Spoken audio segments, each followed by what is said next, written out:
تو دو کھدر کے جوڑے اور ایک چپل کے زور کے اوپر یہ شخص فخر انسانیت بن گیا پوری دنیا کا. تو اس سے بڑا اعزاز اور کس کو مل سکتا ہے؟ بالکل. ایاز صاحب 60 برس کے، جیسے ڈاکٹر صاحب کہہ رہے ہیں 65 برس قبل انہوں نے ایک نیت کی تھی، عیدی فاؤنڈیشن انہوں نے بنایا. اچھا، دوسری چیز یہ کہ یہ فاؤنڈیشن جو ہے اب ہم دیکھ رہے ہیں بہت سارے مختلف ٹرسٹ کے اس میں صورت میں ہمیں نظر آ رہا ہے، اور ان کی ایمبولینس سروس کے حوالے سے بھی کہا جاتا ہے بہت بڑی ایمبولینس سروس ہے. آپ کیا سمجھتے ہیں جو کام انہوں نے کیا وہ تو بہرحال ایک سماجی کارکن تھے، کرنا چاہیے تھا، لیکن ہماری حکومتی جو ہیں جتنی بھی حکومت گزری ہے 60 برس میں، کسی نے عیدی صاحب سے کوئی سبق سیکھا؟ نہیں، دیکھیں دو چیزیں ہم پہلے پروگرام سے پہلے ڈاکٹر صاحب سے بات بھی ہو رہی تھی اس چیز پہ کہ عبدالستار عیدی جیسے آدمی کہاں پیدا ہوتے ہیں. ایسے معاشروں میں جس میں ظلم ہوتا ہے، مفلسی ہوتی ہے، غربت ہوتی ہے، کوئی چیز نہیں ہوتی، تو پھر ایک مسیحا جو ہے وہ آتا ہے اور پھر وہ انسانیت کے لیے کام کرتا ہے. مدر ٹیریزا جو ہیں وہ کہاں پیدا ہوتی ہیں؟ ایک ایسے شہر میں کلکتہ میں، مطلب وہاں پہ آتی ہیں، ان کا نام وہاں پہ بنتا ہے. سر پیدا میسیڈونیا میں ہوئی تھی، کام ان کا سارا کلکتہ میں وہی کہ وہاں پہ آ کے کلکتہ میں جہاں پہ اتنی غربت ہے یہ. تو عبدالستار عیدی کی زندگی ایک لحاظ سے تو ہمارے معاشرے پہ ہم سب کے منہ پہ تمانچہ ہے کہ بھائی یہ جو کام ہے، ایک ایکسیڈنٹ ہوتا ہے کہیں پہ، زلزلہ ہوتا ہے، ایکسیڈنٹ ہوتا ہے، اسلام آباد میں ہوتا ہے، ہمارے دفتر کے پاس کہیں ہوتا ہے، آپ کس کو بلاتے ہیں؟ عیدی ایمبولنس کو. سی ڈی اے کی ایمبولنس نہیں ہے، کوئی سرکار کی ایمبولنس نہیں ہے. ہاں، لنڈن جانے کے لیے پی آئی اے کا جہاز جا سکتا ہے. یہاں سے 100 گز دور کسی آپ کو چاہیے ہو تو آپ کو عیدی ایمبولنس بلانی پڑتی ہے. او کتھے ہے عیدی کدھر ہے؟ جیسے وہ جو پرانا ایک وہ قصہ ہے وہ سعادت حسن منٹو کی کہانی کا، کہ وہ جب پارٹیشن کی رائٹس ہو رہی تھیں تو انہوں نے وہ گنگا رام کا اسٹیچو لے کے کہا توڑو اس کو، توڑو اس کو، تو ایک کے سر پہ لگ گئی تو اس نے کہا گنگا رام ہسپتال لے جاؤ.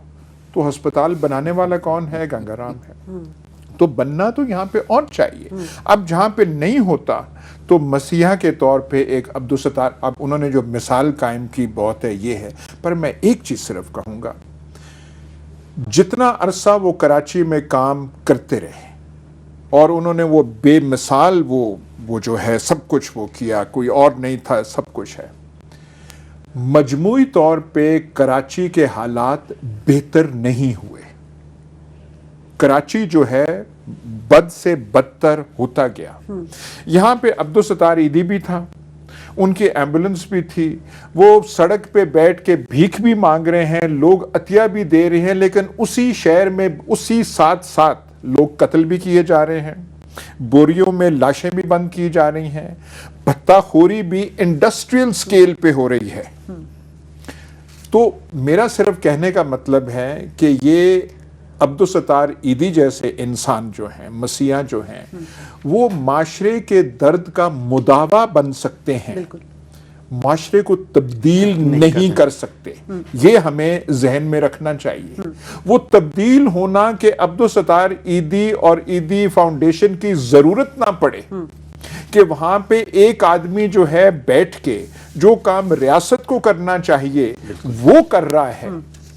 وہ جب تک ہم تبدیلی کی بات نہیں کریں گے، دیکھیں ہم بیٹھ کے ہم اس معاشرے میں ڈاکٹر صاحب ہم خیرات دے دیتے ہیں، سب کو ہم عیدی جیسے آدمی کو دیتے ہیں. وہ خود کہتے تھے کہ میں پشاور جب کوئی جاتا تھا تو خواتین اپنا زیور جو ہے وہاں پھینک دیتے تھے. ایک قصہ یہ بھی سناتے ہیں کہ کوئٹہ جا رہے تھے تو ڈاکوؤں نے ان کو پکڑ لیا.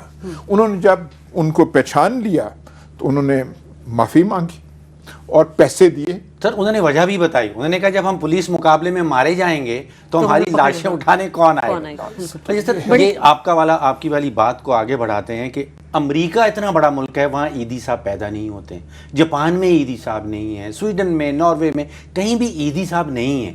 وجہ یہ ہے کہ عیدی صاحب جتنے بھی کام کر رہے تھے یہ عیدی صاحب کے کرنے کے کام نہیں تھے، یہ ریاست کے کرنے کے کام تھے. وہ نہیں وہ کر رہے تو اسی لیے وہاں پہ آ کے آپ کسی شہر میں چلے جائیں جو ہے اب یہ ہوا ہے وہ جو پرویز الہی نے یہاں پنجاب میں کیا تھا کہ وہ جو سروس ہے وہ 1122 وہ بھی جو ہے جو کہ موجودہ حکمرانوں کو اچھی نہیں لگی کیونکہ نام ان کا پرویز الہی، ٹھیک، وہ اور ایدی فاؤنڈیشن کی گاڑی، ایئر ایمبولینس بھی تھی ان کے پاس، ریاست نہیں سیکھ سکی کہ وہ ایئر ایمبولینس بنائے. وزیر اعظم صاحب کے لیے جہاز جاتا ہے ایئر ایمبولینس بن کے. ایدی صاحب وہ جو ان کی لینڈ ایمبولینسز تھی ان کے علاوہ انہوں نے ایئر ایمبولینس. لیکن جب وہ شخص مر جاتا ہے تو پھر فوجی اعزاز کے ساتھ ان کو دفنایا جا رہا ہے، سارے لوگ وہاں پہ جا رہے ہیں، سلوٹیں مار رہے ہیں. آپ ہی کی بات کو کنٹینیو کروں گی کہ جب انسانی کی خدمت میں معمور فرشتہ چلا گیا ہے تو بدنصیبی ہماری ہے کہ ہمارے جو صاحبان اختیار لوگ ہیں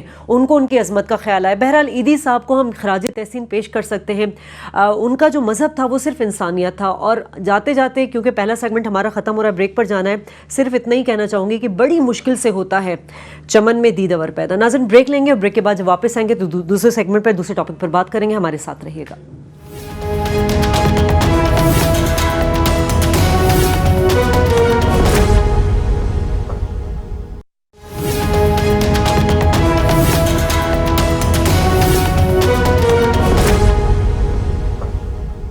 پروگرام میں آپ کو ایک بار پھر خوش آمدید کہتے ہیں. ناظرین، اس ملک میں اس دھرتی پر ایک طرف ہم دیکھتے ہیں کہ ایدی صاحب جیسی فکری یتیمی والے لوگ بستے ہیں، دوسری طرف اسی ملک اسی دھرتی کے جو حکمران ہیں ان کی شاہانہ سواریوں پر جو ہے وہ کروڑوں روپے خرچ کیے جاتے ہیں اور جس کا سارا بوجھ جو ہے وہ قومی خزانے پر لادا جاتا ہے. ناظرین، میں بات کریں کہ وزیر اعظم صاحب جو ہے وطن واپس آ چکے ہیں. لندن میں آپ کو یاد ہوگا کہ وہ اپنے علاج کے غرض سے وہاں پر موجود تھے. گو کہ لندن علاج میں ان کا سارا خرچہ ان کے بیٹوں نے افورڈ کیا، لیکن واپس آنے کے لیے انہوں نے پی آئی اے کا سہارا لیا اور کہا یہ جا رہا ہے کہ 30 کروڑ سے زائد جو ہے خرچہ وہ اس مطلب ان کی شاہانہ سواری پر ہوا ہے. ڈاکٹر صاحب، آپ سے سوال کرنا چاہوں گی کہ یہ جو جھٹکا لگاتے ہیں ہمارے حکمران بار بار، ان کو شوق ہے کیا ان کے ساتھ مسئلے میں؟ شاہ میں جب ایدی صاحب کی شان میں یا ایدی صاحب کی یاد میں الفاظ اکٹھے کرنے کی کوشش کر رہا تھا تو ہو نہیں پا رہے تھے، تو علامہ اقبال صاحب کی کچھ مدد مل گئی. ایک شعر آپ کی خدمت میں تھی: فرشتوں کو بھی حیرت کہ یہ آواز ہے کیا، عرش والوں پہ بھی کھلتا نہیں یہ راز ہے کیا. تو میں نے کہا کہ یہ اس شعر میں جو میں کہنا چاہ رہا تھا وہ علامہ صاحب نے کہہ دیا. 3 سال ہو گئے، 3 سال سے زائد ہو گئے جو مدت گزر گئی نواز شریف صاحب کی، یعنی کہ 36 مہینے سے زائد گزر گئے. ان 36 مہینوں میں ایاز صاحب 29 غیر ملکی دورے ہیں اور ان 29 دوروں میں سے 10 دورے جو ہیں وہ کہا جاتا ہے کہ طبی نوعیت کے تھے. تو وزیر اعظم صاحب واقعی میں بیمار ہوں گے اگر 10 دفعہ آپ ملک سے باہر گئے ہیں. آپ کو یاد ہوگا زرداری صاحب نے ایدی صاحب کو آفر کیا تھا کہ آپ قومی خرچے پہ اپنا علاج باہر کروانے چلے جائیں، تو انہوں نے کہا تھا کہ میں حکومتی ہسپتال میں اپنا علاج کرواؤں گا. اگر پی آئی اے کا فلیٹ دیکھا جائے تو بڑی چھوٹی سی ایئر لائن ہے، بہت چھوٹا سا فلیٹ ہے. ان کے پاس اس وقت کوئی 11 کے قریب ATRs ہیں، کوئی 16 کے قریب ایئر بسز ہیں اور 11 کے قریب بوئنگ 777 ہے. تو اس میں سے اب یہ سارے جو ہیں یہ مسلسل اپنے اپنے شیڈول میں رہتے ہیں، پیسنجرز کو ایک پوائنٹ سے دوسرے پوائنٹ اٹھاتے ہیں اور چھوڑتے ہیں. اس میں سے ایک طیارہ اگر وزیر اعظم صاحب کی درخواست ہو وہ مانگے تو یہ شیڈول طیارہ میں سے آپ کو نکالنا پڑے گا ایک بوئنگ، اور پھر اس کے پیسنجرز کے ساتھ جو حال ہوگا وہ الگ ہوگا. ایک بوئنگ 777 میں کوئی 314 سے 451 کے قریب سیٹیں ہیں. اس کو اگر آپ نے وی آئی پی کنفیگریشن کرنی ہو تو پھر سیٹیں نکال کے اس کا سارا کام کیا جاتا ہے. اس کا ہر گھنٹے کا خرچہ $27,000 ہے. یعنی کہ آپ 8 گھنٹے اس کو لنڈن لے کے جاتے ہیں، 8 گھنٹے واپس لے کے آتے ہیں، 2-3 گھنٹے پارک ہوتا ہے. تو یہ 5.5 کروڑ روپے کا 30 کروڑ روپے کی فگر شازیہ مجھے نہیں معلوم کہ کیسے لکھنے والے جو ہیں وہ پہنچے ہیں. میں نے جو نکالا ہے وہ 5.5 کروڑ روپے کا خرچہ بنتا ہے آنے جانے کا، راؤنڈ ٹرپ کا. پہلے جہاز خالی گیا ہے اور پھر جہاز ان کو لے کے واپس آیا. جو 2 سوالات ہم پی آئی اے سے پوچھنا چاہ رہے تھے، گیلانی صاحب سے پوچھنا چاہ رہے تھے. ایک تو یہ تھا کہ بجٹ 2016-17 جب اناؤنس کیا گیا تھا تو اس میں وزیر اعظم کے فورن دوروں کے حوالے سے ایک رقم جو ہے وہ ایلوکیٹ کی گئی تھی، وہ 47 لاکھ روپیز، 47 لاکھ روپیہ فی دن پرائم منسٹر صاحب کے فورن دوروں کے لیے بجٹ کے اندر آلریڈی مختص کیا گیا تھا۔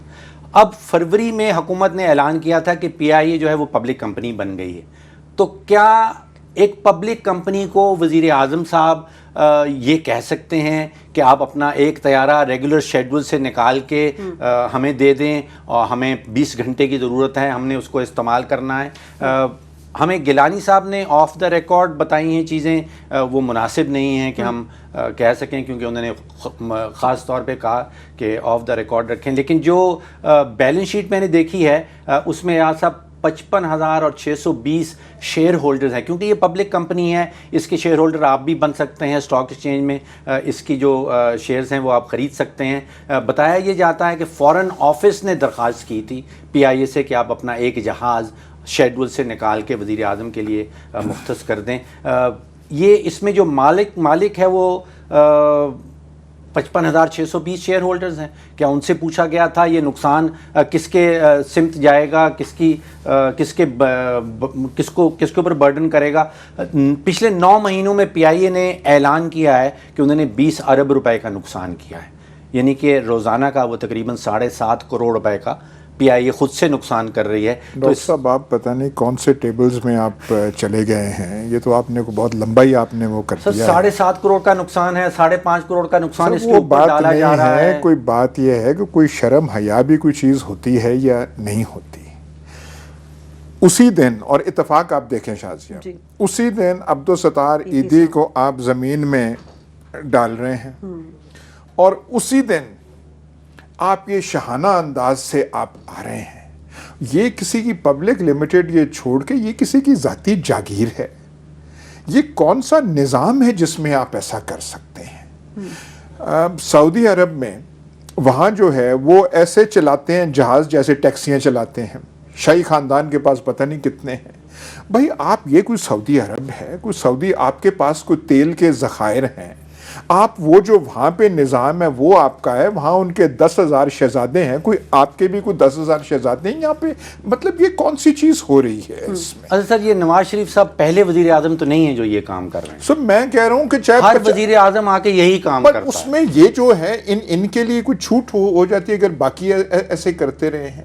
ہماری ریاست جو ہے یہ کس طریقے سے چل رہی ہے؟ سر روکا کیسے جائے گا؟ سب بات سنیے، آپ ایک اس جہاز کی بات کر رہے ہیں، اس وقت جو ان کا ذاتی جو گھر ہے جاتی عمرہ میں، جس کو پی ایم ہاؤس کا انہوں نے درجہ دے رہی ہے، 70 کروڑ کی وہاں دیوار بن رہی ہے، ایک کچھ سڑکوں کا، مطلب آپ کس طریقے سے چلا رہے ہیں؟ آپ کہتے ہیں یہ جمہوریت ہے، جمہوریتیں ایسے چلتی ہیں؟ تو وہ کہتے ہیں کیمپ آفس بن رہا ہے، وہ لنڈن میں بھی کیمپ آفس تھا، پورے کیمپ آفس کو واپس لانا ہے۔ اب یہ جو دیکھیں نا، یہ ایکسپلینیشن دینی چاہیے تھی پی ایم آفس کو کہ جی کیمپ آفس لا رہے ہیں۔ آپ ایک تو جہاز لے رہے ہیں پی آئی اے سے، پھر ان کو کہہ رہے ہیں کہ آپ اس کا جواز بھی دیں، تو یہ پی آئی اے نے جواز دیا کہ جی وہاں پہ کیمپ آفس تھا تو آرڈنری فلائٹ پہ مطلب کون سا مذاق ہے ڈاکٹر صاحب جو اس ملک کے ساتھ ہو رہا ہے؟ اچھا، میں اپنے ناظرین کو بھی ایک چیز کلیئرفائی کرنا چاہوں گی کہ یہ جو باتیں ہم یہاں ڈسکشن کر رہے ہیں، ہم نے کوشش کی تھی، چونکہ ڈاکٹر فاروق سلیم نے یہ بات آپ کو بتائی ہے کہ آف دا ریکارڈ جو ہے وہ گیلانی صاحب سے، دانیال گیلانی جو کہ اسپوک پرسن ہے پی آئی اے کے، ان سے ہم نے بات کرنے کی کوشش کی، جو خط کے حوالے سے بات تھی اور جو پیمنٹ کے حوالے سے بات تھی، تاکہ ایک واضح موقف ان کے سامنے آ جائے، لیکن انہوں نے کہا کہ آپ فورن آفس سے بات کریں، لیکن فورن آفس جو ہے وہ اس حوالے سے کوئی بھی جواب دینے سے قاصر ہے۔ آپ نے بہت اچھی بات کی ہے، جو طرز حکمرانی ہمارے حکمرانوں کی ہے، طرز حکمرانی جو شاہانہ خرچیاں، شاہانہ ان کے لائف اسٹائل ہے، ایک عام آدمی تو اضطراب اور کرب کی کیفیت میں ہے ڈاکٹر صاحب یہاں پر، کہ آپ یہ دیکھیں، آپ ریگولر فلائٹ لے کر بھی آ سکتے تھے، آپ اسٹیٹ کے ریسورسز استعمال کر رہے ہیں، پی آئی اے پہلے ہی خسارے میں ہے، مطلب آپ کیا چیز دینا چاہ رہے ہیں، اور پھر کس طرح ووٹ کی بھی ایکسپیکٹ کرتے ہیں کہ عوام آپ کو پھر تو ووٹ دے گی، اور عوام ووٹ دے بھی دیتی ہے۔ عوام تو ووٹ دے گی دوبارہ سے، انہی کو دوبارہ ووٹ دیا جائے گا۔ دیکھیے وی وی آئی پی کی جو فلائٹ ہے، اس کے کئی اس میں مراحل آتے ہیں۔ ایک ریگولر شیڈول جہاز جو نیو یارک جا رہا ہے، اس کو آپ نکال لیتے ہیں، اور آپ نے پہلے تو اس کو انجینئرنگ میں بھیجا جاتا ہے، اس کی سیٹیں ساری ریکنفگر کی جاتی ہیں، اس کے بعد لنڈن کا راؤنڈ ٹرپ 16-17 گھنٹے کا لگتا ہے، 314 سے 441 سیٹیں ہیں، ان میں مسافرین جو ہیں ان کو پھر اس دوران ہوٹل میں ٹھہرایا جائے گا، یا ان کو اگر بہت ضروری ہو تو کسی متبادل ایئر لائن کا ٹکٹ دیا جائے گا۔ یہ مسافر ہیں نا، 350 400 مسافرین جو اس جہاز میں نیو یارک جانے تھے وہ 16 گھنٹے ڈیلے ہو گئے ہیں۔ اس کے بعد یہ جہاز واپس لاہور آئے گا، پھر دوبارہ انجینئرنگ میں جائے گا، پھر اس کی ریکنفیگریشن، اس کی سیٹیں دوبارہ بنائی جائیں گی۔ تو جو آپ نے سوال اٹھایا تھا، میں نے چیک کیا ہے کہ اگر ایک جہاز چارٹر کر لیا جائے، اگر پی آئی اے کو نہ یہ تکلیف دی جائے، اگر ایک چھوٹا جیٹ چارٹر کر لیا جائے تو 54 لاکھ روپے کا خرچہ آئے گا، آپ کو لنڈن سے یہاں لے آئے گا۔ اگر میڈیم جیٹ ہو تو 74 لاکھ لگے گا، اور اگر لارج ایئر لائنر ہو تو 2 کروڑ لگے گا، اگر ریجنل ایئر لائنر ہو تو 96 لاکھ روپے میں یہ کام ہو سکتا ہے۔ اور تھوڑا سا کلیئر اس کو بتائیں کہ بریک لینے کے لیے مجھے کہا جا رہا ہے، بریک لے لیتے ہیں ناظرین، پھر اسی گفتگو کے سلسلے کو آگے بڑھائیں گے، ہمارے ساتھ رہیے گا۔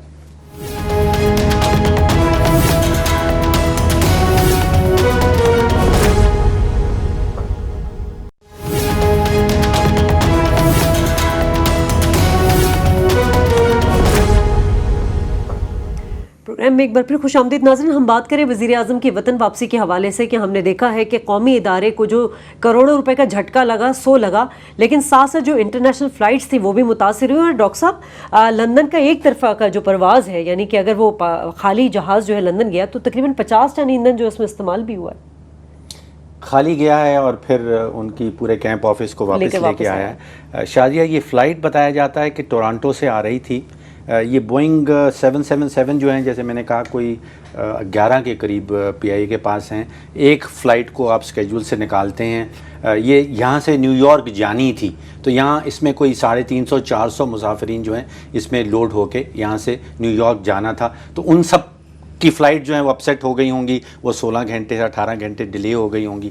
آلٹرنیٹیو جو اس کا متبادل راستہ تھا وہ یہ تھا کہ آپ چارٹر کر لیں جہاز، آپ کے پاس حکومت نے الاؤنس بھی دے رکھا ہے، بجٹ میں آپ کے لیے اماؤنٹس مختص کی گئی ہیں، اور جیسے میں نے کہا کہ وہاں پہ چارٹر کمپنی سے میں نے یہ چیک کیے ہیں ریٹس کہ اگر ہمیں بہت بڑا جہاز چاہیے، اگر ہمیں درمیانی سائز کا جہاز چاہیے تو کتنا خرچہ آ سکتا ہے۔ جو ریجنل ایئر لائنر ہے، درمیان میں آتا ہے، وہ تقریباً 96 لاکھ روپے میں چارٹر ہو جاتا ہے، آپ کے پورے کیمپ آفس کو وہاں سے لا سکتا تھا۔ اگر میڈیم جیٹ آپ چارٹ کر لیں تو وہ 74 لاکھ میں ہو جاتا۔ اگر آپ کو بہت ہی بڑا جہاز چاہیے تھا تو وہ 2 کروڑ روپے میں چارٹر ہو سکتا تھا۔ تو یہاں پہ کہیں اس سے 2 یا 3 گنا زیادہ اخراجات بھی آ گئے۔ اور پھر وہ جو 400 مسافرین ہیں ان کا آپ سوچئے کہ انہوں نے اپنی اپوائنٹمنٹس کی ہوں گی، ان کا اپنا ایک شیڈول ہوگا نیو یارک پہنچنے کا، آپ نے ان کو اپسیٹ کر دیا، وہ فیوچر میں آپ کے جہاز پہ، آپ کی ایئر لائن پہ سفر نہیں کریں گے۔ لیکن بات یہ ہے کہ یہ پہلی دفعہ نہیں ہو رہا ہے، یہ ہمارا جو بھی حکمران آتا ہے وہ یہی کام کرتا ہے۔ ٹھیک ہے ایاز صاحب، ایسا تو نہیں ہے ایک طرف تو بجٹ میں مختص کر دیا آپ نے کہ وزیر اعظم صاحب کے بیرونی جو دورے ہیں اس پر اتنے روپے رکھ دیے گئے ہیں، لیکن یہ جو پیسے بچائے گئے آف شور کمپنیاں مزید تو نہیں بننے والی؟ دیکھیے، یہ حساب کتاب کی بات نہیں ہے، یہ طرز حکمرانی جو ہے ہم کس طریقے سے چلا رہے ہیں۔ آپ ذرا یہ غور کیجئے، نریندر مودی جو ہے ایک تکڑا وزیر اعظم ہے، جماعت اس کی بڑی مضبوط ہے، پارلیمنٹ میں بڑی اکثریت ہے، ایسی حرکت وہ ایسے کر سکتا ہے؟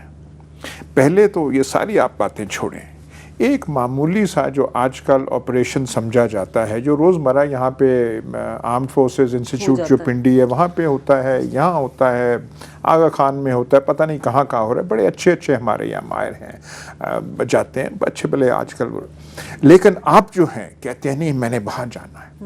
جب آپ ایسے کہتے ہیں کہ ایک مائنر آپریشن کے لیے، جس کے بارے میں بھی آپ کا ہے پتہ نہیں کیا پروپیگنڈا ہو رہا ہے کہ 4 شریانیں کھل گئی ہیں اور کیا ہو رہا ہے، اور پورا ایک طوفان آپ نے وہ کیا ہوا ہے کہ پتہ نہیں کیا ہو گیا ہے، اس سے آپ پیغام کیا دے رہے ہیں؟ کہ آپ کو اپنے ملک پہ بھروسہ نہیں ہے، آپ کو اپنے ہسپتالوں پہ بھروسہ نہیں ہے، آپ اپنے ڈاکٹرز جو ہیں ان پہ اعتماد نہیں کرتے، آپ کے لیے وہاں پہ علاج چاہیے۔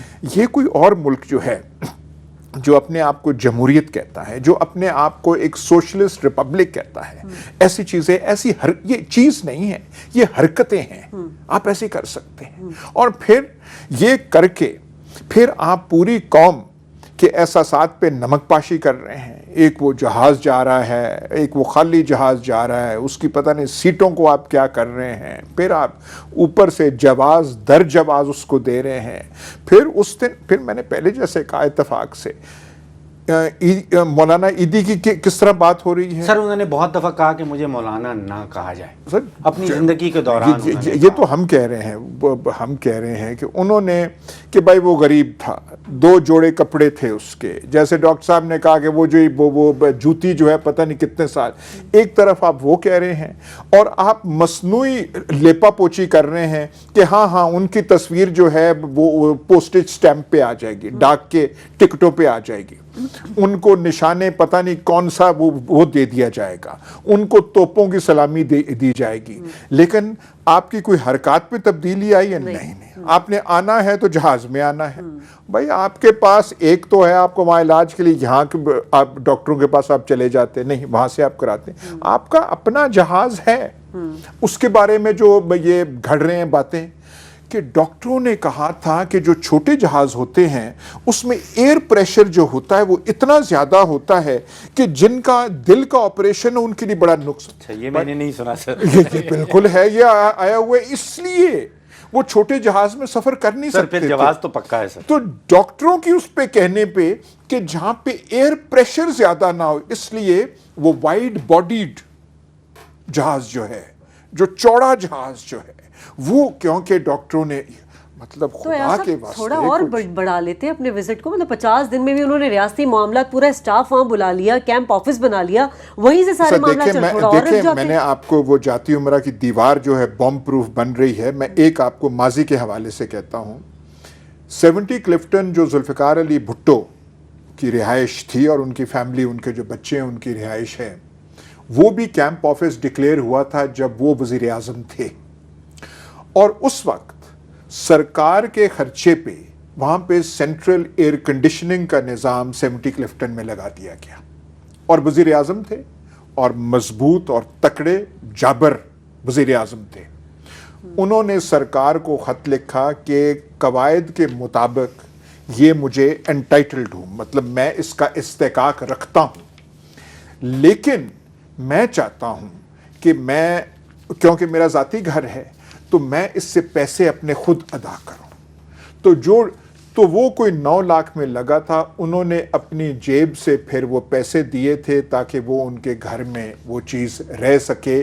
ضیاء الحق کے وائٹ پیپر میں جو ان کے بارے میں لکھا ہوا تھا یہ چیز وہاں پہ آ. اچھا سر, ہمارے لیڈران جو عیدی صاحب جیسی شخصیت کا نماز جنازہ ادا کرنے گئے, وہاں پہ تو تصویر ان کو نظر نہیں آتی کہ وہ عیدی صاحب کہہ رہے ہیں کہ جہاں جہاں آپ لوگ فیل ہو گئے, جہاں جہاں ریاست فیل ہو گئی, جہاں جہاں آپ کام نہیں کر سکے, وہ کام میں نے کیا. ان لوگوں کو یہ سبق واپس نہیں آتا, یہ نظر نہیں آ رہا تھا کہ جس شخص کا نماز جنازہ ادا کرنے جا رہے ہیں وہ آپ کو واپس نہیں کہہ رہا. دیکھیں بات سنیں, ایک اسی دن, اب یہ قدرت کی طرف سے اتفاق ہے, یہ کسی نے اتفاق بنایا نہیں کہ وہ اس دن دفنائے جا رہے ہیں, اور آپ صرف ایک جہاز پہ آ نہیں رہے, بلکہ جو تماشا پورا ہے وہ اس سے بہت بڑھ کے ہے.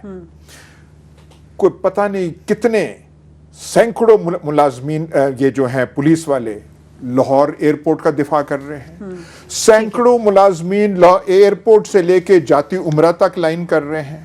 سینکڑوں جو ہیں وہاں پہ اس پہ ہے. یہ کون سا تماشا ہے؟ سر وہ ہیلی کاپٹر پہ گئے شاید, وہاں سے اڑ کے ہیلی کاپٹر گئے, لیکن آلٹرنیٹیو اس کا تھا کہ اگر یہ زمین سے جانا چاہیں, بائی روڈ جانا چاہیں, تو یہاں مطلب اس دن پوری لاہور کی جو پولیس ہے جی وہ ایئرپورٹ سے لے کے جاتی عمرہ اس پہ تھی, اور آپ کے وہ سامان ہے ہیلی کاپٹر. مطلب ایسا معذرت کے ساتھ کہنا چاہوں گی کہ یہ جمہوریت کے دعوے دار جو ہمارے حکمران ہیں, یہ ان کا طرز حکمرانی منارکی جیسا ہے. بریک لینا ہوگا سر. ایک چیز, ڈونلڈ ٹرمپ اپنے جہاز پہ جاتا ہے, کوئی اس پہ گلا نہیں کرتا, اپنے ذاتی جیب سے خرچ کرتا ہے. اس کا ذاتی جہاز ہے بڑا, اس کا بھی بوئنگ ہے, اپنے ذاتی سے ذاتی پہ جاتا ہے. خادم انسانیت عیدی صاحب کی زندگی سے تو ہمیں بہت سارے سبق سیکھنے چاہیے کہ 25 سال پہلے انہوں نے اپنی قبر اپنے ہاتھوں سے کھودی تھی, اور جس دن وہ دفنائے گئے اسی دن وزیر اعظم صاحب جو ہیں وہ عوام کے پیسے سے جن پہ لادا جا رہا ہے قرضہ, ٹیکس لادے جا رہے ہیں, انہی کے پیسوں سے جو ہے وہ وطن واپس آتے ہیں. ناظرین بریک لیں گے, بریک سے جب واپس آئیں گے تو ہم بات کریں گے کچھ